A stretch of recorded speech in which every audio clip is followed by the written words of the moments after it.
Bom dia, sejam bem-vindos mais uma vez. Quem puder chegar à frente, fica melhor para a gente estar mais juntos. Amém?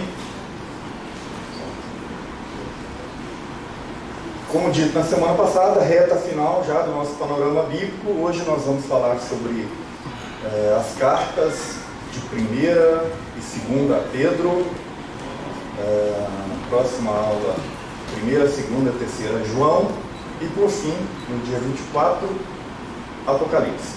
Para encerrar, Judas, nós estamos pulando, porque já tratamos de Judas juntamente com Tito. Lembram-se? Vamos fazer o seguinte, acho que vocês estão com medo de que eu faça a pergunta, por isso vocês estão mais atrás. Então vou fazer pergunta para aqueles que se sentam mais atrás. Tá bom? Eu sei que alguns estão fugindo um pouquinho do ar ali, do ar-condicionado, está justificado, mas se você puder, tranquilo, mas fique à vontade. Vamos lá. Eu vou ser um pouquinho rápido, porque o conteúdo é um pouco extenso, são 2 cartas, tá? Mas se você tiver dúvida, um questionamento, uma colocação, fique à vontade, levanta a mão, a gente pode parar e falar sobre a pergunta, a questão, em qualquer momento, não tem problema nenhum, tá? Embora eu seja lá um professor, digamos assim, mas aqui é uma aula, então a gente está aqui para discutir juntos, tá? Não é apenas eu que falo, você tem ampla liberdade para falar. Vamos lá então, 1ª e 2ª Pedro. Os objetivos são aqueles de você conhecer o esboço, entender e explicar a mensagem teológica, o principal, a data, o destinatário, o autor dessas 2 cartas. Principalmente entender a mensagem teológica. E até por isso nós vamos demorar um pouquinho mais nesse tema de mensagem teológica. E aplicação pessoal na sua vida. Como nós podemos aplicar essa mensagem nas nossas vidas nos dias de hoje. Vamos lá então. Vamos falar separadamente de uma carta e em seguida falaremos tudo a respeito da outra, né? Porque elas têm algumas diferenças entre si. A primeira epístola de Pedro, ela foi escrita, como você pode ver logo nos primeiros versículos da carta, para os cristãos que vivem em 5 províncias romanas, que ficavam numa região que hoje faz parte da Turquia, sendo que uma delas nós já tratamos aqui em outra ocasião, que é a região da Galácia, que diferente das outras, são mais do sul, já nós vamos falar sobre isso. O apóstolo está em Babilônia, ele menciona que em Babilônia, também vamos falar sobre isso, provavelmente seja uma maneira de se referir a Roma, e os leitores de 1 Pedro estão enfrentando sofrimentos, perseguições por causa da sua fé. Ao procurar animá-los, então, o autor a continuarem firme na sua dedicação a Jesus Cristo, o apóstolo, o autor aqui da carta, ele mostra que os sofrimentos servem para provar que a fé deles é verdadeira. Continuando, ele cita o exemplo de Cristo, que suportou o sofrimento e a morte em favor desses ouvintes, leitores de Pedro, né? E aconselha que eles, os leitores, por sua vez, sigam o exemplo do Mestre, né, de suportar o sofrimento. E recomenda, acima de tudo, que vivam uma vida que traga honra e glória para o nome de Deus. E o autor faz lembrar, de novo, aos leitores a razão pela qual eles foram salvos. Qual é a razão que nós fomos salvos? Pedro, então, mostra isso através daquele texto, versículo da primeira carta, que é conhecido de todos. Vós, porém, sois raça eleita. Vamos lá? Vós, porém, sois raça eleita. Sacerdócio real. Nação santa. Povo de propriedade exclusiva de Deus. E o propósito? A fim de proclamar as virtudes daquele que vos chamou das trevas para a sua maravilhosa luz. Então esse é o propósito e a razão pela qual nós fomos salvos. Proclamar as virtudes daquele que nos alcançou, que nos chamou para a sua maravilhosa luz. Deu para ter uma ideia então do que é a primeira carta do assunto? Nós vamos detalhar cada uma dessas partes aí de maneira tangencial. Claro, nós não vamos entrar nos detalhes, aprofundamentos da carta, é um estudo panorâmico, né? Esses textos nós não vamos ler agora, mas vamos apenas aqui destacar alguns pontos importantes da estrutura, né, o conteúdo de 1 Pedro. Ele começa com a saudação, nos versículos 1 e 2 do capítulo 1. Em seguida ele vai para um louvor, faz um louvor pela esperança da salvação em Cristo. E isso, por causa dessa salvação, ele aponta já para a exortação à santidade e obediência. Porque nós somos salvos, devemos então viver de maneira digna dessa salvação que nós recebemos. Ele fala no capítulo 1, versículo 13 a 16. A partir do versículo 7, ele vai falar da obra redentora de Cristo, até o 21, e a importância de viver em santidade e em amor. Ele vai mostrar também Cristo como a pedra que foi prevista pelos profetas, escritores do Antigo Testamento, a pedra que seria rejeitada, né? Ele então era aquele que seria rejeitado por todos. E ele vai mostrar que essa pedra vem a ser a principal pedra na construção do edifício espiritual, que é a igreja. Ele é a pedra fundamental, Jesus Cristo. Também ele vai tratar sobre a igreja, sobre os termos empregados para o povo de Deus. Algumas figuras de linguagem ele vai utilizar para representar a igreja. Vai tratar de submissão às autoridades, também no capítulo 2, versículo 13 ao 17. E aí ele trata de alguns temas bem específicos, né? De um público bem específico. Ele vai tratar de exortações para escravos, esposas e maridos. Na aula anterior, na aula de Tito, nós falamos sobre esse conceito de escravidão, que era um tanto quanto diferente do que nós temos hoje. O escravo daquela época era hoje, que eu digo em tempos recentes, os 2, 3 últimos séculos principalmente. No capítulo 3, do 8 até o 12, ele fala da comunidade cristã, que deve viver em harmonia, em amor, a convivência dos remidos. Em seguida, do 13 ao 22 do capítulo 3, ele vai falar que Cristo é o exemplo a ser seguido e de como se deve sofrer, passar pelo sofrimento. Nós devemos seguir o exemplo de Cristo, que ele sofre sem reclamar, sem se opor, e ele aceita esse sofrimento como cumprimento do chamado que ele tinha e do propósito maior que ele tinha desde a fundação, desde antes da fundação do mundo, né? Também ele vai falar dos crentes que abandonaram o estilo pecaminoso de viver, capítulo 4 em diante. Esses crentes devem viver de maneira que resulte em louvor a Deus. Como nós devemos viver? Nós devemos viver de maneira que o nosso proceder gere louvor, glorifique a Deus. Portanto, às vezes aquelas perguntas sobre questões que não estão na Bíblia, né? Posso fazer isso? Posso fazer aquilo outro? Né? Posso fazer tatuagem? Posso, né? Não há uma clareza sobre determinadas ações na Bíblia. Qual é a resposta? A resposta aqui. Isso vai glorificar a Deus? Isso não é uma ofensa à autoridade?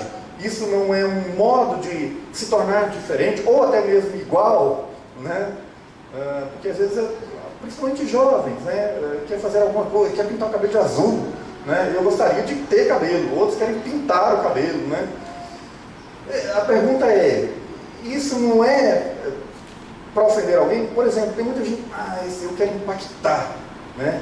É um protesto, né? A juventude tem ainda, já teve e hoje ainda tem muito disso, né?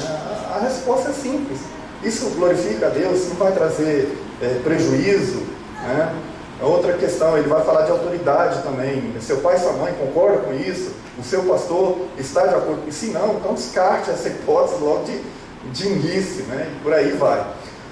Também ele vai falar das tribulações, como suportar o sofrimento de modo correto, na parte final da primeira carta. Então esse é o conteúdo da carta de Pedro. Ele trata sobre muitos assuntos, mas principalmente o enfoque principal aqui é o sofrimento, pelo qual esses irmãos que ele dirige a sua carta estavam passando, né?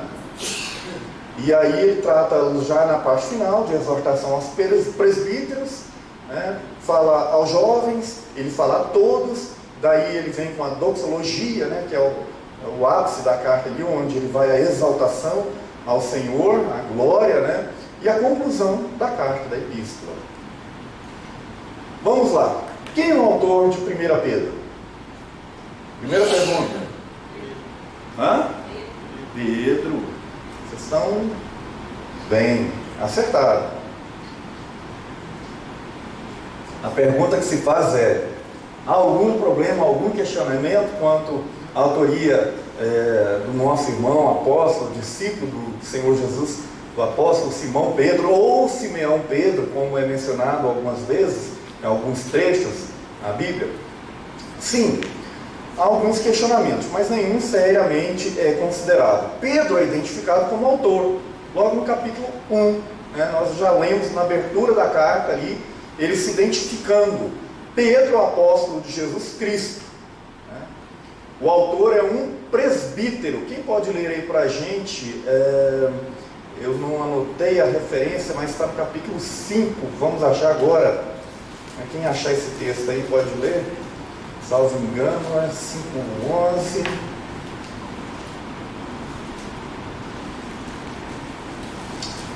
Tá, se alguém achar depois leia, porque senão a gente vai se demorar aqui procurando, né? Tá, quase, salvo engano, com a certeza está no capítulo 5, onde ele vai se identificar como presbítero também, juntamente com outros. Vários trechos nessa carta, primeira carta de Pedro, mostram que o autor é uma testemunha ocular dos acontecimentos que se realizaram com o Senhor Jesus Cristo. Achou, irmão? Solta assim. Pode ler. 1:5. Segundo, rogo, pois, aos presbíteros que há entre vós, eu, presbítero, como eles, e testemunha dos sofrimentos de Cristo, e ainda coparticipante da glória que há de ser revelada. Então ele se dirige aos presbíteros e inclui-se entre esses presbíteros, identificando-se como tal, como um presbítero também. Em vários trechos nessas referências aqui mostradas na carta de 2 Pedro, capítulo 2, versículo 20 até o 25, nós compararmos com essas outras referências dos evangelhos, nós vamos encontrar menções similares do que Pedro está dizendo na sua carta. Então nós podemos dizer que esse autor é de fato uma testemunha ocular daqueles acontecimentos envolvendo o Senhor Jesus Cristo. Também a semelhança entre a carta de 1 Pedro e as palavras atribuídas ao apóstolo Pedro em Atos capítulo 4, do 10 até o 11, 1 Pedro 2, 7, Atos 10 e 3 e 1 Pedro 2, 24. Se nós compararmos esse texto, nós vamos encontrar algumas semelhanças entre elas. Então, por isso, nós consideramos como válida a afirmação de que Pedro, o apóstolo, é o autor desta primeira carta. Embora hajam objeções à autoria de Pedro, mas elas não são conclusivas. Então, para todos os efeitos, nós consideramos Pedro autor. Tudo bem? Sem nenhum problema. Essas informações são importantes caso a gente depare com alguma escrita, alguma contestação, nós podemos levantar essas hipóteses, esses fatores corroborando essa ideia. Sim, irmão Jadiel. Mas assim, irmão, que aqui no Atos 4, versículo 13, aqui fala que ele era iletrado. Como? Pedro? Que o apóstolo ele era iletrado. Tá. O fato de ser, primeira questão, iletrado não significa necessariamente analfabeto. Iletrado significa a mesma coisa que inculto. Né? Que também diz aqui, iletrado e inculto. Exatamente. Então, ele e o apóstolo João. Não significa, e o fato, ainda que se considerasse essa hipótese, isso não impede, na condição de analfabeto, escrever alguém. Ah, entendi. Lembra de Central do Brasil? Alguém escrever. Exatamente. Entendi. Lembra de Central do Brasil? Sim. Acho que a Dora, né? Ela escrevia cartas para as pessoas que não podiam ou não sabiam escrever. Tudo bem? Okay. E depois nós vamos falar mais sobre isso também, principalmente no autor da segunda carta. Ok, meus irmãos, quanto à autoria? Vamos então? Local. Onde Pedro estava quando ele escreveu essa carta? Bom, primeira coisa, deixa eu abrir um parêntese aqui.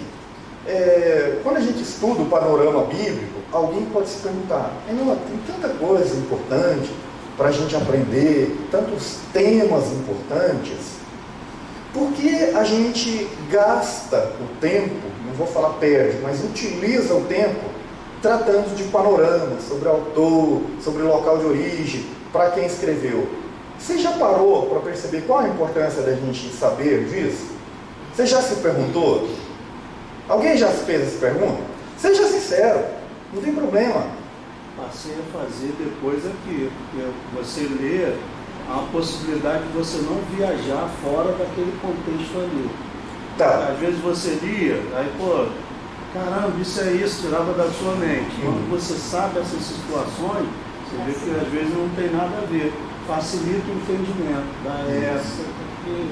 Isso, então o Matias aqui, ele fez o questionamento e entendendo o porquê. E alguém já fez o questionamento sem entender porquê, mas para que nós aprendemos isso? Seja sincero, igual Alice ali. Eu sei que muitos já fizeram, mas não têm coragem de levantar a mão, né? Lembra da nossa aula sobre Timóteo, as cartas de Timóteo? Quando Paulo, escrevendo a Timóteo, ele fala sobre as mulheres, que ele não permite que elas falem, mas que elas fiquem em silêncio. Lembra? Talvez você não lembre da aula, mas lembra do texto bíblico, né? E aí a gente pode, numa análise mais superficial, sem entender o contexto histórico, quem escreveu, para quem estava escrevendo, aonde os leitores estavam, a gente pode se embaraçar nessa interpretação, se não conhecermos isso. Não é da aula de hoje, mas relembrando rapidamente. Por que Paulo escreve isso a Timóteo, né? Timóteo, quem era Timóteo? Era um jovem pastor que estava ali na cidade de Éfeso. Éfeso, que era uma cidade grande, importante, e que vinha de um contexto religioso, que nós estudamos aqui também, muito pagão. E ali naquela cidade havia um culto a vários deuses, entre elas a deusa, se não me engano, Artemis ou Temis, acho que é uma delas. E só mulheres ministravam culto a essa sacerdotisa, né, pagã, a essa sacerdotisa não, a essa deusa pagã. Haviam apenas mulheres sacerdotisas.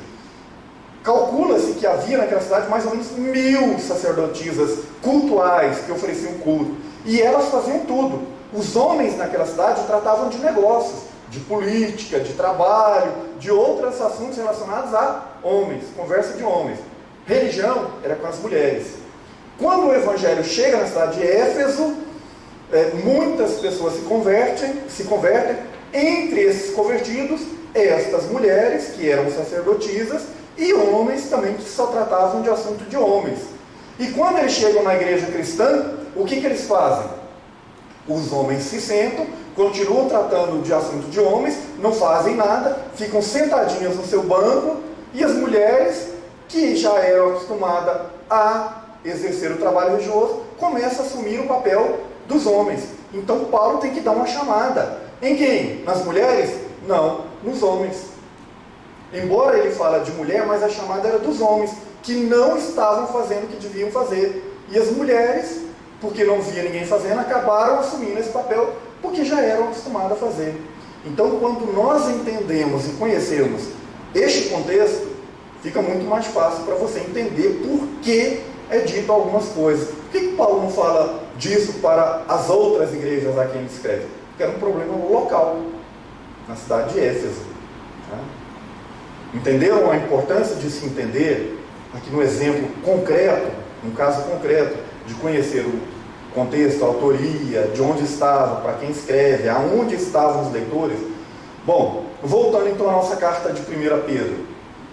Ele diz lá no capítulo 5, versículo 13, dizendo o seguinte: aquela que se encontra em Babilônia envia saudações.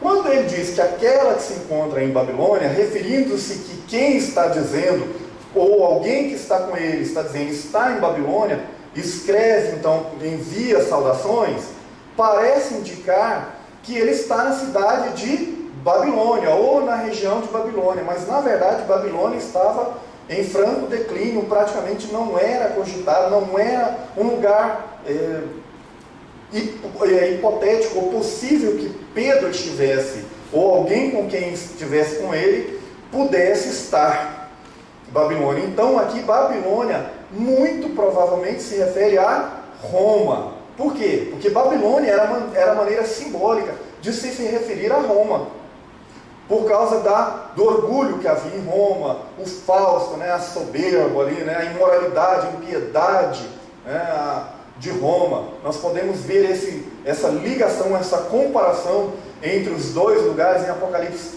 14, versículo 8, 16, 19, 17, 15. Essa similaridade entre as duas localidades. Então, quando ele diz que Babilônia, na verdade, ele está se referindo a Roma. Então, é muito mais provável que Pedro estivesse em Roma, um local onde ele passou os seus últimos dias e, por último, foi martirizado. Então, é provável que ele estivesse realmente em Roma. Em Atos, cita alguma coisa dele ter passado pela Babilônia? Não, exatamente por isso. Não há nenhuma notícia de que nas suas viagens missionárias, nas suas andanças na pregação do Evangelho, estivesse ido a essa região mais a leste. Praticamente nenhuma. Sempre o contrário, mais a oeste. Norte e oeste, noroeste, as regiões acima de Israel. Há uma Babilônia mencionada, uma outra Babilônia, não aquela Babilônia da antiga Pérsia, no Egito, mas também um lugar sem nenhuma importância, sem nenhuma menção também no Novo Testamento a este outro local. Então o certo é que ele estivesse realmente em Roma, e a partir dali ele escreve esta carta. Vamos lá. Quando ele escreve então a carta, qual a data da escrita? Provavelmente na década de 60, década de 60 do primeiro século, tá? Não é anos dourados aqui não. A perseguição que ele menciona aqui na primeira carta indica o reinado de Nero, que era o imperador, do Império Romano naquela época. Provavelmente nós estamos aqui finalzinho aqui dos anos 58, 60, que é o período em que Nero esteve ali em Roma. Tudo se encaixa se a carta foi escrita de Roma, como nós já dissemos anteriormente, não muito antes que do apóstolo ter sido executado naquela cidade de Roma. Então, esse é o período mais certo. Quando escreveu? Provavelmente meados da década de 60. Destinatário. Para quem Pedro escreve essa carta? É a outra pergunta. Nós já falamos quem escreve, de onde escreve, quando escreve, e agora a outra pergunta. Para quem ele escreve? A carta, se nós vemos lá no capítulo 1, versículo 1, ela é dirigida ao povo de Deus que vive espalhado fora da sua pátria, nas regiões do Ponto, Galácia, Capadócia, Ásia e Bitínia. Na sua versão aí, como é que está escrito? Alguém que lê para a gente aí? É isso aí mesmo. Ponto, Galácia, Capadócia. O início ali, quando ele escreve. Pedro, apóstolo de Jesus Cristo, aos eleitos que são forasteiros da dispersão. Que são forasteiros da dispersão. No Ponto, Galácia, Capadócia, Ásia e Bitínia. Por aí. Estrangeiros dispersos é outra maneira de dizer. Embora nós saibamos que Pedro ele foi ali principalmente usado na pregação do Evangelho para judeus, esse texto aqui não necessariamente esteja se referindo aos judeus da dispersão, porque no Novo Testamento, quando nós falamos em outra aula, é muito comum nós encontrarmos expressões utilizadas para o povo de Deus no Antigo Testamento, o povo judeu, ou o povo de Israel, aplicando-se agora a toda a comunidade cristã, aos convertidos em geral, inclusive gentios. Nós somos chamados, nós não somos judeus, somos chamados de o Israel de Deus. A igreja então é um povo eleito de Deus agora no Novo Testamento.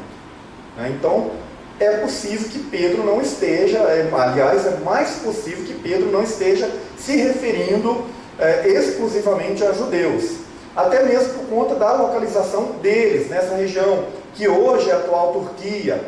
Nós sabemos que ali havia um grande número de gentios, não judeus, na região norte da atual Turquia, com exceção da Galácia, como eu já havia mencionado, que nós tratamos aqui quando falamos de Gálatas, que estava mais ao sul. É improvável que os leitores tenham sido evangelizados por Pedro, porque ele mostra lá no capítulo 1, versículo 12, que alguém pregou o evangelho para eles, que não Pedro, o próprio autor, mas ele escreve para essas pessoas. Parece claro que a carta então é dirigida não a judeus, mas sim a gentios. E Pedro, como nós já falamos, repetindo, ele pregou principalmente para judeus. E ele escreve essa carta para quem não foi ele que pregou, mas outros pregaram, lá no versículo 12. Compreendem? Tudo bem aí? Vamos lá. Embora seja uma carta circular, ou seja, que ela tem um público mais amplo, ela tem um público também específico. Por que nós podemos dizer isso? Por causa de alguns detalhes dessa carta. Ele faz referência às experiências dos destinatários. Nós podemos ver isso principalmente aqui do capítulo 1, do 6 até o 9. Acompanhe aí comigo quando ele diz assim: nisto exultais, embora no presente, por breve tempo, se necessário, sejais contristados por várias provações. Ou seja, ele está escrevendo para um público que está passando por provações. Então ele está dizendo para alguém específico, não é para todo mundo. Ele identifica algumas pessoas aqui. Primeiro, eles estão passando por provações. Versículo 7: para que, uma vez confirmado o valor da vossa fé, muito mais preciosa do que ouro perecível, mesmo apurado por fogo, redunde em louvor, glória e honra na revelação de Jesus Cristo, a quem não havendo visto a mais, no qual não vendo agora, mas crendo, exultais com alegria indizível e cheia de glória, obtendo o fim da vossa fé, a salvação da vossa alma. Então ele dirige essa carta a um público que está passando por provações. Ele tem notícia de que nessas regiões alguém passa por sofrimento e ele endereça a carta a esse grupo. Mas ele também dirige pessoas reais em mente. Quando ele fala amados, então ele está se falando de pessoas específicas. E ele usa as expressões em pelo menos 2 versículos, 2:11 e 4:12. Palavras também são dirigidas aos presbíteros, ou seja, um grupo específico de pessoas, e saudações, também um grupo específico de pessoas é identificado ali nesses trechos. Essa carta, como eu disse, ela tem um caráter geral, mas mesmo assim ela é dirigida a cristãos, melhor plural aqui da palavra, de áreas específicas. Ela também é dirigida de um modo que é útil para crentes de todos os lugares e de todas as épocas. Nós podemos fazer essa aplicação de maneira geral, ampla, em lugares e tempos diferentes, considerando o conteúdo dele, que é atemporal, embora ela seja dirigida, como nós dissemos, a algumas pessoas específicas. E também ela tinha um caráter circular. Ok, meus irmãos, até aqui? Tudo bem? Acordados aí? Ali também, aqui. Tudo bem? Estou indo muito rápido? É porque o mais importante para nós é isso aqui. Não que o restante não seja, mas aqui algumas questões que a gente deve pensar e meditar sobre a carta de 1 Pedro para nós. O que essa carta tem a nos ensinar? A carta, ela tem um profundo teor teológico. E aqui, quando nós falamos de teologia, nós estamos falando de Deus. O estudo ou mostrando Deus, a pessoa de Deus. Só para ter uma ideia, Deus é citado nessa carta 39 vezes.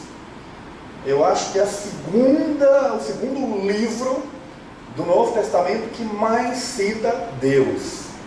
Apenas Romanos cita Deus relativamente. Apenas 1 João cita de maneira relativa Deus mais vezes, né? Ele cita para cada grupo de palavras, ele vai citar lá, cada grupo de 39 palavras, 1 João vai citar Deus 39 vezes. Pedro vai utilizar 43 vezes. A primeira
aqui em 2 Pedro. Lembra que quando nós falamos de Judas, nós falamos que Judas trata dos falsos mestres?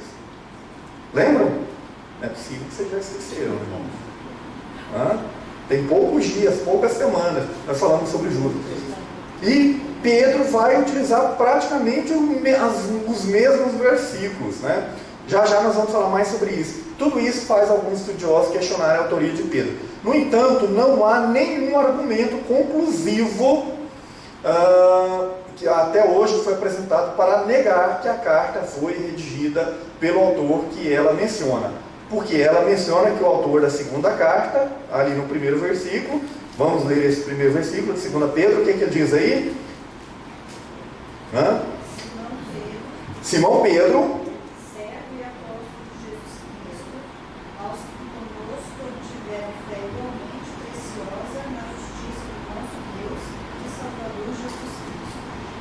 Então, apesar de todas essas questões, nós já vemos aqui o escritor se identificando como Pedro. É a primeira questão, ele se identifica como Pedro. Mas aí estudiosos dizem que isso não é suficiente. Já que havia um manuscrito, e esse manuscrito era reescrito, copiado, alguém pode até ter acrescentado ali que foi Pedro. Ou uma carta, um pseudônimo qualquer, alguém identificou-se como se fosse o apóstolo Pedro. É uma questão posta também. Mas todas essas objeções, nenhuma delas são conclusivas. O estilo diferente das cartas. Questão do Jadiel. Pedro, ele pode ter se utilizado do manuense ou do secretário para se redigir as cartas. Ele pode ter utilizado secretários diferentes. Ou ele pode ter escrito uma ele mesmo e designado um manuense, um secretário, para escrever a outra. Essa pode ser uma explicação para a diferença de estilo. O fato a questão importante para nós, até hoje não há nenhuma conclusão efetiva e definitiva de que Pedro não seja o autor. Tudo bem? Então nós ficamos com Pedro. Vamos avançar para as questões mais importantes? Relacionamento que nós já mencionamos, a correlação que existe entre 2ª carta de Pedro e o livro de Judas. 19 dos 25 versículos de Judas estão representadas em 2 Pedro. Muito embora as palavras raramente são idênticas, mas a ideia dos 19 versículos são as mesmas aqui em 2 Pedro. Teria Pedro copiado Judas? Aí é um outro argumento que se utiliza. Olha, um apóstolo jamais teria copiado as palavras de quem não era apóstolo. Esse Judas, o irmão do Senhor Jesus, ele jamais faria isso. Mas será que ele copiou? E por que ele não poderia copiar também? Por que um apóstolo, sendo apóstolo, Pedro não poderia copiar? E será que ele copiou? Então, nada em definitivo. A maioria dos escritores sustenta que, segundo Pedro, a 2ª carta de Pedro, citou Judas, mas não há dado suficiente que permita chegar a essa conclusão. Ou o contrário, Judas também poderia ter copiado Pedro. Por que não? Também não é possível que os dois autores tenham se utilizado. Também é possível que os dois autores tenham se utilizado da mesma fonte. Por que não? Eles poderiam não estar falando de um assunto originalmente, mas reproduzindo o que outros autores falaram, outros documentos, outros textos. Por exemplo, Mateus e Lucas, eles não têm textos bastante similares ou idênticos em algumas partes. Eles utilizam da mesma fonte, relatos, testemunhas em comuns, relatos, testemunhas, documentos em comum. E isso pode tornar dois textos de autores diferentes bastante similares, não significando que um tenha copiado o outro. Mas o fato é que existe uma similaridade muito grande de Judas com 2 Pedro. Tudo bem? E isso é importante para a gente conhecer. Local de origem, 2 Pedro, também rapidamente, não há muitas evidências. O mais provável é que seja de Roma, onde Pedro passou seus últimos dias e foi executado, como já mencionamos. Roma era o lugar dos falsos ensinos. Ali havia ali uma forte tendência de falsos ensinamentos, né? Uma forte ortodoxia, né? Dos ensinos pagãos, principalmente o gnosticismo, que Pedro trata um pouco sobre isso. Se o escritor manteve relacionamento com Paulo, e ele menciona Paulo na carta dele, a ideia de Roma é reforçada, já que ambos estiveram ali durante o reinado de Nero, né? E também ali Paulo esteve preso por um bom tempo. É possível que eles tivessem passado ali juntos um determinado tempo. A data, quando foi escrito? Se a primeira carta foi escrita na década de 60, né? Nós não sabemos precisar o ano. Se Pedro agora, de fato, é o autor da carta, existe o questionamento, ela deve ter sido escrita próxima à sua morte, provavelmente aí pelo ano de 68, aproximadamente 68 depois de Cristo, pois ele fala de sua morte iminente. Lembra que nós já mencionamos? Quando ele menciona lá no primeiro capítulo que ele está prestes a ser morto, ele provavelmente já está ali sabendo os acontecimentos de sua condenação e da execução de sua sentença pelo imperador que se aproxima. Ele foi crucificado, e ele diz que não era, diz a história que ele menciona que não era digno de morrer como seu Senhor, e ele pede para ser crucificado de cabeça para baixo, né? As referências a Paulo mostram que suas cartas já haviam sido escritas, cartas de Paulo. Quando ele menciona Paulo, falando dos escritos de Paulo, é provável que a maioria das cartas de Paulo já haviam sido escritas quando ele escreve essa segunda carta de Pedro, né? Indicando então que Paulo já poderia ter morrido. É possível então que quando Pedro escreve a segunda carta, Paulo já havia morrido. Tudo bem da data da escrita? Tudo bem vocês? Gravaram tudo? Vocês estão melhor do que eu, hein? Eu ainda não consegui gravar tudo, eu tenho que voltar aqui para lembrar. Brincadeira, irmãos, é só para acordar. Vamos lá. Para quem ele escreve? No capítulo 3, versículo 1, é uma referência, se ele faz uma referência à primeira carta, quando ele diz, na primeira vez que escrevi, quando vos escrevi, se ele está fazendo uma primeira referência, se essa referência é uma referência à primeira carta, então essa carta é dirigida às mesmas pessoas que ele escreveu a primeira. Lembra? Os crentes da dispersão que viviam no Ponto, na Galácia, na Frígia, lembra? Regiões da atual Turquia. Bom, se a referência é algum outro escrito, não está se referindo à primeira carta, então nada sabemos para quem ele está escrevendo. Quem são esses destinatários? Bom, mas um trecho importante ali, ele escreve, aos que conosco alcançaram a fé igualmente preciosa na justiça do nosso Deus e Salvador Jesus Cristo. Esse tipo de introdução, que é bastante genérico, quem são esses? Aos que conosco alcançaram a fé. Pode ser qualquer um, né? Esse tipo de introdução mostra que o autor não pretendia que sua carta se limitasse aos destinatários originalmente escolhidos, mas ele então quer que alcance a igreja em geral, uma carta bem ampla, que alcance o maior número de leitores específico, sem um público específico, tá? Diferente da primeira. Vamos lá então à contribuição da segunda carta de Pedro. O que ele tem nos ensinar aqui na segunda carta? O autor deixa claro pela introdução e na saudação final que na igreja não há lugar, não há espaço para aqueles que se recusam a aumentar o conhecimento do seu Salvador. Ele vai insistir que nós devemos prosseguir no conhecimento. Eu já sei, isso que vocês estão ensinando aí, já sei, já li a Bíblia tantas vezes, né? Não preciso saber mais. Escola dominical para quê?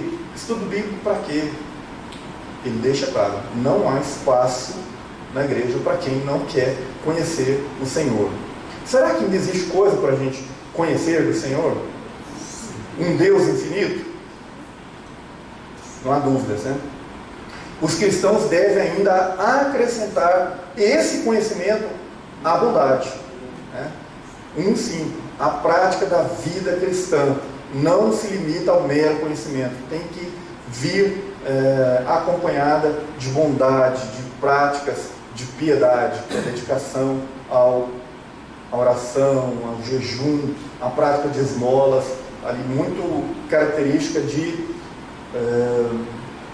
natural de Chipre, o nome dele era Barnabé, um homem piedoso. Lembrei que é mencionado essas características da piedade em Barnabé. Ele vai mencionar também o papel único das Escrituras. Nenhuma das profecias das Escrituras é fruto da própria interpretação dos profetas. E esse texto ele deixa bem claro, não vem desses homens, é de Deus. Vamos ler esse texto? 2 Pedro 1, 20 a 21. Rapidamente, quem a encontrou pode ler. Sabendo primeiramente isto, que nenhuma profecia da Escritura provém de particular elucidação, porque nunca jamais qualquer profecia foi dada por vontade humana. Entretanto, homens falaram da parte de Deus, movidos pelo Espírito Santo. Movidos pelo? E nenhuma profecia vem de particular interpretação, mas ela vem da parte de Deus. Quando então o profeta ia lá e falava algo, repreendia alguém, ele estava falando não de si mesmo, mas de Deus. E por causa disso, tempos posteriores começaram a dizer o seguinte: olha, então vocês não interpretem a Bíblia, não cabe a vocês, cristãos, crentes individuais, interpretar a Bíblia. É a igreja que vai dar a interpretação, né? Mas não é isso que Pedro está dizendo. A interpretação quem dá é o Espírito Santo. E nós fazemos essa interpretação. Hoje existem estudos, existem ciências de interpretação, hermenêutica, exegese, enfim, uma gama de estudos para nós podermos compreender melhor aquilo que a palavra quer nos dar. E a palavra ela tem um sentido. Não cabe, é verdade, a mim, a você, fazermos as nossas próprias interpretações de maneira subjetiva. Porque senão nós vamos ler um texto aqui, eu li isso aqui, eu penso isso sobre esse texto. Aí o outro vai dizer, mas eu penso desse jeito. Não, eu penso desse jeito. Não, a Bíblia ela tem uma interpretação que ela quer se dar, né? E ela vem do Espírito Santo. E o Espírito Santo não pode dar interpretações diferentes. Podemos sim fazer aplicações diferentes para mim e para a sua vida, mas a interpretação é uma só. E quando nós deixamos em aberto, aí surge o problema dos falsos ensinamentos. E era esse problema enfrentado aqui na carta. E ele deixa muito claro, isso vem de Deus. Não é o homem que vai trazer essa interpretação. Por isso nós devemos estudar e buscar sempre o conhecimento. Outra contribuição importante, ao falar sobre o que Paulo escreveu, lá no capítulo 3, dos versículos 15 até o 16, Pedro está afirmando a origem divina dos escritos proféticos e o papel de Paulo entre os escritores da Escritura. Não é a igreja que detém a revelação, como se pretende invocar por aí, né? É só a igreja que pode interpretar, né? Não, ela vem do Espírito Santo. E quando ele menciona Paulo, ele fala do papel que Paulo, usado pelo Espírito Santo, teve no sentido de trazer clareza aos ensinamentos revelados até então no Antigo Testamento, na Torá dos judeus, né? O escritor ensina que seus leitores se lembrem do que diz os ensinamentos e não se esqueçam, mesmo depois que ele morra. Ele vai falar, mesmo quando eu não estiver aqui, vocês não se esqueçam, e se lembrem, lembrem-se disso, não se esqueçam esses textos que você vai receber no seu WhatsApp. Se alguém puder mandar ali, consegue mandar? Depois o irmão Jadier faz um papel importante aí que ele já bota em PDF também, né? Já foi, ótimo, beleza. A importância, desculpa, eu ia falando sobre as referências. Você vai ter todas elas e você vai ler com calma. Nós não estamos lendo por causa do tempo. Tudo bem? Bom, ainda, ele vai falar sobre os falsos mestres, né? O que é esse falso mestre? Ele mostra que o abandono da verdade remonta desde o tempo do dilúvio, de Noé. Ele vai mencionar que ele já estava lá, esses falsos ensinamentos. E alcança esses falsos ensinamentos, o engano, até os anjos. Então olha o perigo das falsas doutrinas, das heresias. Até anjos foram enganados, né? E pecadores de tempos posteriores também sofrerão o castigo que merecem. Ele deixa isso muito claro. O juízo é real, ele não esconde, mas ele também não é indiscriminado. Não é todo mundo vai ser condenado e aquilo, um pecou, todos morrem. Não, há livramento para aqueles que servem a Deus. E ele vai mostrar isso, o livramento de Noé, de Ló, de Abraão, né? Ló ali em Sodoma e Gomorra, ele é livre, Ló é chamado aqui, fica muito claro que Ló era um homem justo, embora tenha cometido seus erros, né? Então eles recebem o livramento. Por isso, sabe aquelas coisinhas assim, que a gente ouve, e principalmente nos dias de hoje, de Deus não se zomba, né? Fulano fez isso e aconteceu tal coisa, né? Na verdade são todas lendas urbanas que nunca aconteceram de fato, né? Dizem lá que quando perguntaram sobre a segurança, né, do Titanic para o construtor, nem Deus pode afundar esse navio. Por causa disso Deus afundou o navio. É que Deus, por causa de uma afirmação, não estou negando a afirmação, mas é que Deus, por causa de uma afirmação tão inescrupulosa e tão impensada, faria isso com todo mundo, né? Deus tem sim o castigo para aqueles que se rebelam, que se levantam, né, contra Ele, né? Mas Ele também tem o livramento para aqueles que servem os seus preceitos, os seus caminhos. E a segunda vinda, vamos lá, 3,13, 2 Pedro, vamos ler, de 3 até o 13, do 3 até o 13. Quando os irmãos ali estavam assolados com os falsos ensinamentos, que Jesus não voltara, então Pedro vem com seu ensino, tendo em conta que antes de tudo, nos últimos dias, virão escarnecedores com seus escárnios, andando segundo as suas próprias paixões e dizendo: onde está a promessa da sua vinda? Jesus até hoje não voltou, né? Porque desde que os pais dormiam, todas as coisas permanecem como desde o princípio da criação.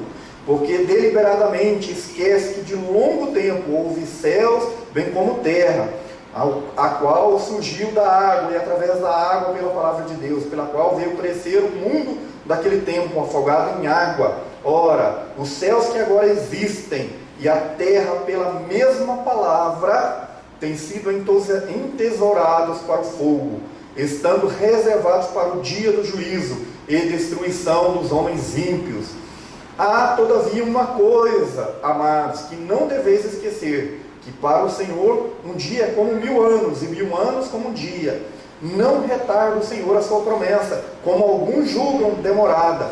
Pelo contrário, Ele é longânimo para convosco, não querendo que nenhum pereça, senão que todos cheguem ao arrependimento. Virá, entretanto, como um ladrão, o dia do Senhor, no qual os céus passarão como um estrepitoso estrondo, e os elementos se desfarão abrasados. Também a terra, as obras que nela existem, serão atingidas. Visto que todas essas coisas hão de ser assim, desfeitas, deveis ser tais como os que vivem em santo procedimento e piedade, esperando e apressando a vinda do dia de Deus, por causa do qual os céus incendiados serão desfeitos e os elementos abrasados se derreterão. Nós, porém, segundo a sua promessa, esperamos novos céus e nova terra, nos quais habita justiça. Então esses falsos mestres ensinavam que Cristo jamais voltaria, e ele refuta esse ensinamento.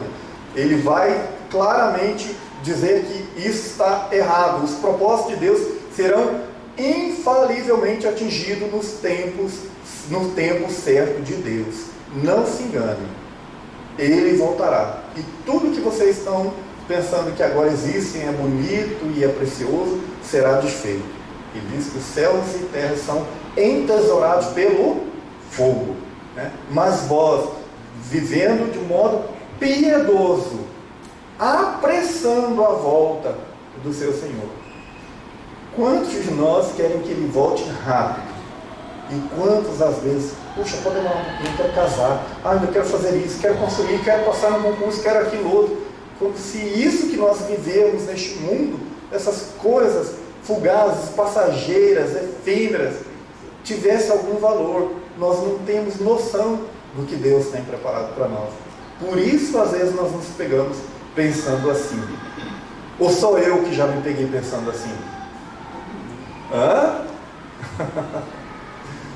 Devemos viver uma vida correta, como ele diz. A segunda vinda não deve ser vista como uma informação interessante. Curiosidade, quando ele vai vir, como é que será? Mas deve ser um incentivo à santidade de vida. Devemos viver de modo santo e piedoso, dedicado a Ele. A 8 minutos da prorrogação, encerramos aqui a carta de 2 Pedro. Corrido, não foi? Mas espero que vocês não tenham dormido e depois leiam essas referências e releiam esse pequeno resumo para vocês entenderem melhor o contexto dessa carta. Cansaram? Hã? Poucos cansaram e foram sinceros ao dizer, né? Parabéns aos que tiveram uma coragem e sinceridade. Então vamos descansar, fique de pé. Vamos agradecer a Deus por este momento.